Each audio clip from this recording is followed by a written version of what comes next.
बिस्मिल्लाहिर्रहमानिर्रहीम। अस्सलाम वालेकुम व्यूअर्स, उम्मीद करती हूँ आप सब लोग खैरियत से होंगे। तो आप ये देख रहे हैं, मैंने आज दी है बहुत ही मज़ेदार सी बैगन के भरते की रेसिपी, मूंग की दाल की खिचड़ी और गर्मा गर्म बेसन की नरम मुलायम देसी घी वाली रोटियों की रेसिपी दी है। तो व्यूअर्स आप यकीन करें, ये गर्मियों की दोपहर में ये लंच जो है, ये दोपहर का खाना बहुत ही हेल्दी है और बहुत ही मज़ेदार और झटपट बन जाने वाला है।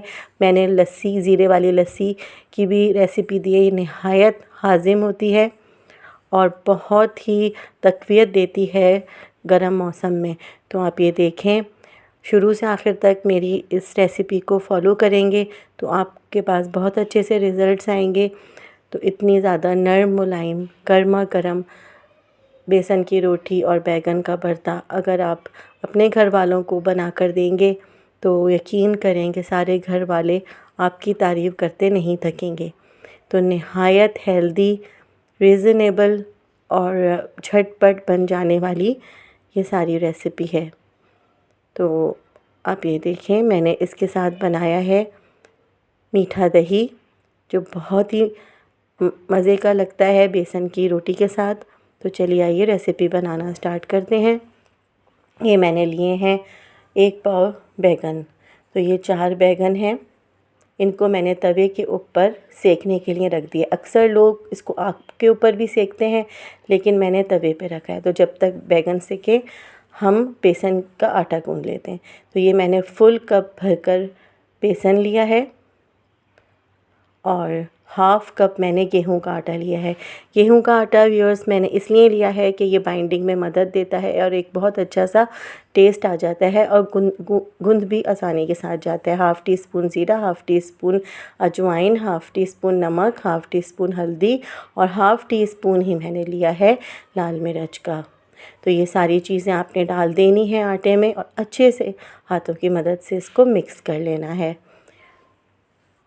तो बहुत ही आसान रेसिपी है, बहुत आसानी से के साथ मैं आज आपको आटा गूँधने की तरकीब बताऊंगी। अक्सर हाथों में चिपकता है, तो मैं आज आपको सही तरह से आटा गूँधने की रेसिपी दूंगी। तो 2 चमचे मैंने डाला है दही।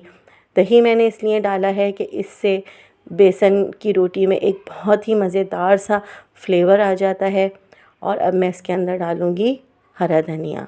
हरे धनिए की खुशबू और फ्लेवर की तो बात ही अलग है। तो इन सब चीज़ों को अच्छे से मिक्स कर देना है।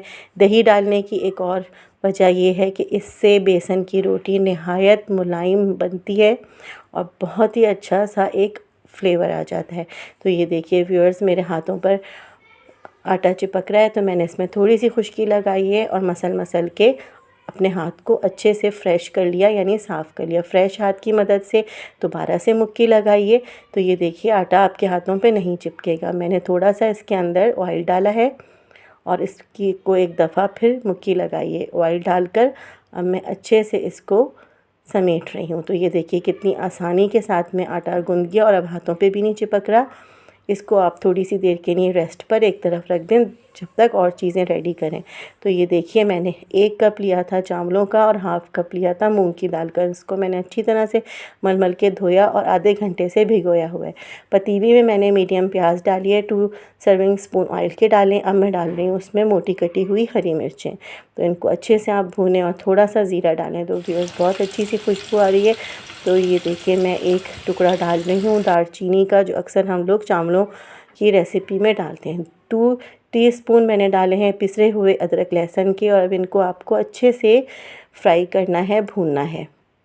आपको इतने अच्छे से भूनना है कि इसकी बहुत अच्छी सी खुशबू है। तो हाफ़ मैंने टीस्पून डाला है हल्दी का, इससे खिचड़ी में एक बहुत अच्छा सा फ्लेवर आ जाता है।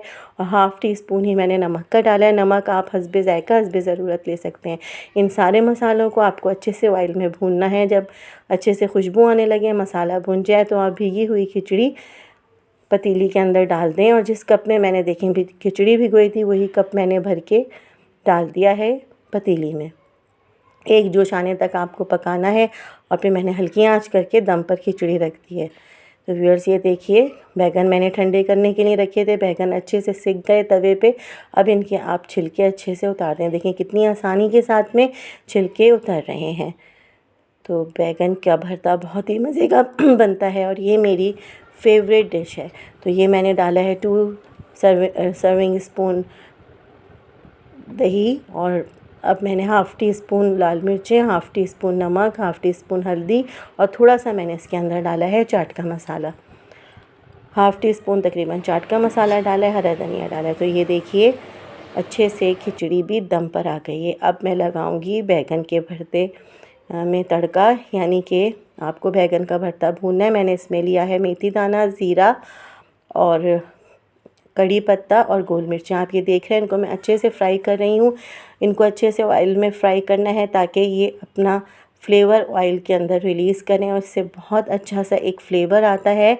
किसी भी सालन में या फिर किसी भी सब्ज़ी में अगर आप फ्राई करके ये सारी चीज़ें डालते हैं। तो व्यूअर्स, मेथी दाने की तो बहुत ही ज़बरदस्त सी खुशबू आ रही है। और अब मैंने ये देखें सारा जो है बैगन का भरता जो हमने रेडी किया था उसमें डाल दिया है, और उसको मैं अच्छे से भून रही हूँ। और यकीन माने कि पूरा घर महक रहा है।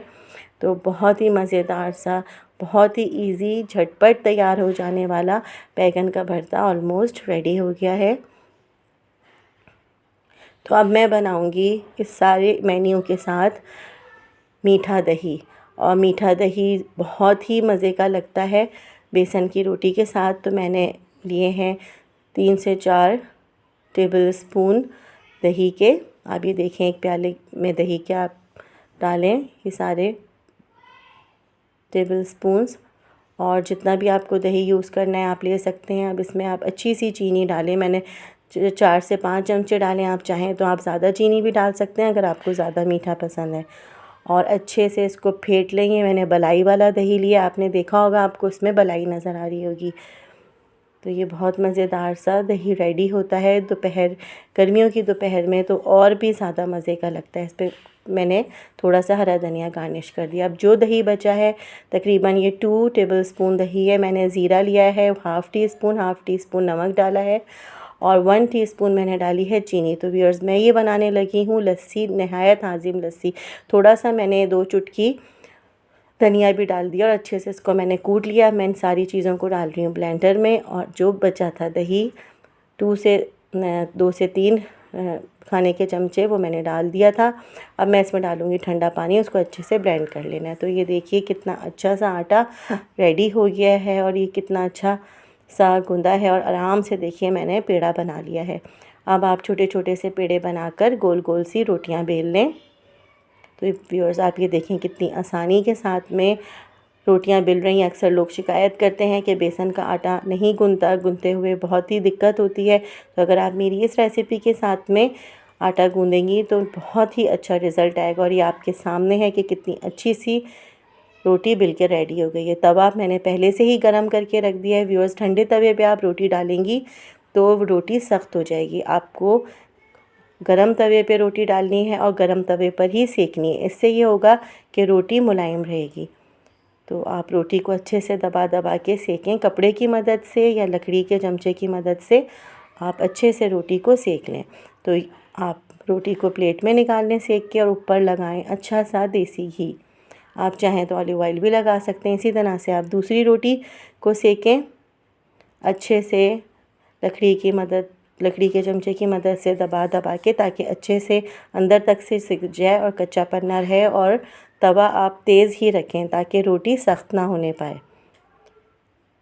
तो ऊपर तले रोटी आप प्लेट में निकाल कर अच्छे से ऊपर से घी लगा लें। इसी तरह से आप सारी रोटियों को बेल कर सेक लें और ऊपर तले रख के इस तरह से आप सारा घी लगा लें। तो मैं उम्मीद करती हूँ आपको मेरी ये रेसिपीज़ अच्छी लगी होंगी। तो कमेंट्स करना बिल्कुल ना भूलिए। मुझे दुआओं में याद रखिएगा, सब्सक्राइब ज़रूर करिएगा। अब मुझे इजाज़त दीजिए। अल्लाह हाफ़िज़।